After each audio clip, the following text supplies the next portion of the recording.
वह लड़का जैसे ही अपने कमरे में आकर बैठता है तभी एक कुर्सी अपने आप सरकने लगती है और जब लड़का नाश्ता करने बैठता है तो सॉस की बोतल हवा में उड़ती हुई उसके नजदीक आती है, जिसे देख लड़का चिल्ला देता है। दरअसल लड़के को ऐसी अंगूठी मिली थी जिसे पहनते ही उसे एक सुंदर लड़की की आत्मा दिखाई देती है। लड़की की आत्मा इस अंगूठी में कैद थी जो 100 साल से इसी घर में फंसी हुई थी। लेकिन एक दिन बात करते करते अचानक उसका हाथ खिड़की से बाहर निकल जाता है, जिसे देख लड़की खुश हो जाती है क्योंकि आज से पहले ऐसा कभी नहीं हुआ था। दरअसल यह सब लड़के के अंगूठी पहनने का असर था, जिससे लड़की अब घर से बाहर निकल सकती थी। दोनों घूमने के लिए बाहर जाते हैं। लड़का उसे आइसक्रीम खिलाता है, फ्यूचरिस्टिक कार और ड्रोन दिखाता है, जिसे देख लड़की हैरान हो जाती है क्योंकि 100 साल पहले ऐसा कुछ भी नहीं था। यहाँ तक कि लड़की ने पहली बार एक स्मार्टफोन देखा था। आखिर में ये लोग म्यूजिक डिस्क खरीद कर सुनते हैं और साथ में नाचने लगते हैं। लड़का भूल चुका था कि लड़की पुराने समय की थी। अगले दिन लड़का उसे लेकर अपने स्कूल आता है जहाँ हैलोवीन पार्टी चल रही थी। तभी लड़के की मुलाकात एक दोस्त से होती है जिसने लड़के की अंगूठी को पहचान लिया था। उसकी दोस्त बताती है कि ये अंगूठी सच्चे प्यार की अंगूठी है जिसको अलग करने पर मौत का श्राप लग जाता है। 100 साल पहले इस लड़की ने आधी अंगूठी चुराई थी। अगर लड़का अंगूठी का दूसरा हिस्सा ढूंढ ले तो दोनों को जोड़कर लड़की का श्राप तोड़ा जा सकता है, जिससे लड़की वापस अपने समय में चली जाए। यह जानकर लड़का उदास हो जाता है क्योंकि धीरे धीरे लड़के को भूतनी की लड़की से प्रेम हो चुका था, लेकिन लड़की अब भी इसके बारे में नहीं जानती थी। अंगूठी ढूंढते ढूंढते कई दिन ऐसे ही बीत जाते हैं। उसी बीच लड़के की दोस्त ने एक दिन आकर भूतनी लड़की को बता दिया था कि वो उससे प्यार करता है। फिर कुछ दिनों बाद लड़के को अंगूठी के दूसरे हिस्से के बारे में पता चल जाता है। लड़का तुरंत भागकर ये खुशखबरी लड़की को सुनाता है, जिसके बाद दोनों दोस्त की मदद से म्यूजियम में घुस जाते हैं। लड़की चीजों के आर पार जा सकती थी, इसलिए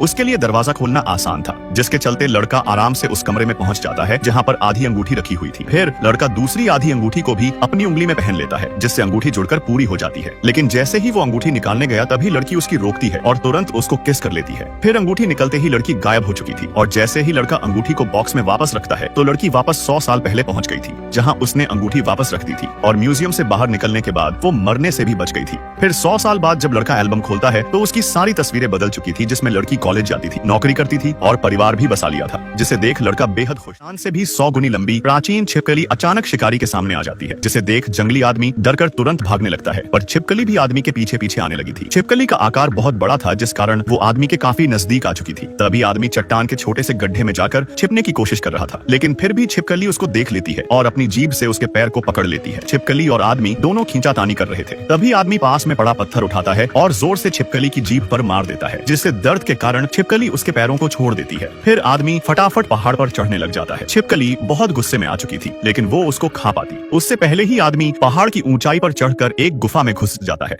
आदमी गुफा में धीरे धीरे आगे बढ़कर बाहर आ चुका था, लेकिन भूख के कारण वो बेहोश हो जाता है। तभी समंदर किनारे दौड़ती हुई कुछ लड़कियों की नजर आदमी पर पड़ जाती है। लड़कियों ने पहली बार एक आदमी देखा था जिससे वो थोड़ी डरी हुई थी, लेकिन तभी अचानक एक विशाल कछुआ वहां पर आ जाता है, जिसे देख ये लड़की जोर से शंख बजाती है और तुरंत सारी लड़कियां भाग जाती है। पर ये लड़की आदमी को खींचकर उसे कछुए से दूर लेकर जा रही थी। कछुआ उन पर हमला करने ही जा रहा था, तभी ये लड़की इन 3 चोरों से बचने के लिए अंधी होने का नाटक करने लगती है। तभी चोर उसका टेस्ट लेने लगते हैं कि लड़की सच में अंधी है या सिर्फ नाटक कर रही है। लड़की कप में गर्म पानी डालने जाती है, लेकिन चोर ने एक पन्ना बीच में रख दिया था, जिससे सारा गर्म पानी चोर के पैर पर गिर जाता है। अपना शक दूर करने के लिए चोर लड़की के सामने एक बक्सा रख देते हैं। मजबूरन लड़की को नीचे गिरने की एक्टिंग करनी पड़ती है ताकि चोरों को लगे कि वो सच में अंधी है। फिर ये घोंचू 2 मंजीरा उठाकर लड़की के पास आता है और जोर से मंजीरा बजाता है, लेकिन लड़की ऐसी एक्टिंग करती है कि जैसे वो अंधी होने के साथ साथ बेहरी भी हो। फिर लड़की नहाने के बहाने से बाथरूम में जाती है और ये ठरकी चोर भी उसके पीछे पीछे बाथरूम में घुस जाते हैं। लेकिन तभी लड़की को याद आता है कि उसका शाम को टीवी में आने वाला फेवरेट शो नागिन देखने का टाइम हो चुका है, इसलिए लड़की टीवी चालू करके सोफे पर बैठ जाती है, जिससे चोर हैरान हो जाते हैं कि आखिर ये अंधी लड़की टीवी कैसे देख सकती है। और तभी एक ठरकी चोर लड़की को किस करने जाता है, लेकिन उसके साथ ही उसे ऐसा करने से रोक लेते हैं। चोरों को लगा लड़की सच में अंधी है, इसलिए वो घर में चुराने का सामान ढूंढने लग जाते हैं। लेकिन एक चोर कॉकरोच वाला कपड़ा गलती से लड़की के ऊपर फेंक देता है और कॉकरोच को देखते ही लड़की जोर से चिल्ला देती है, जिससे उसका राज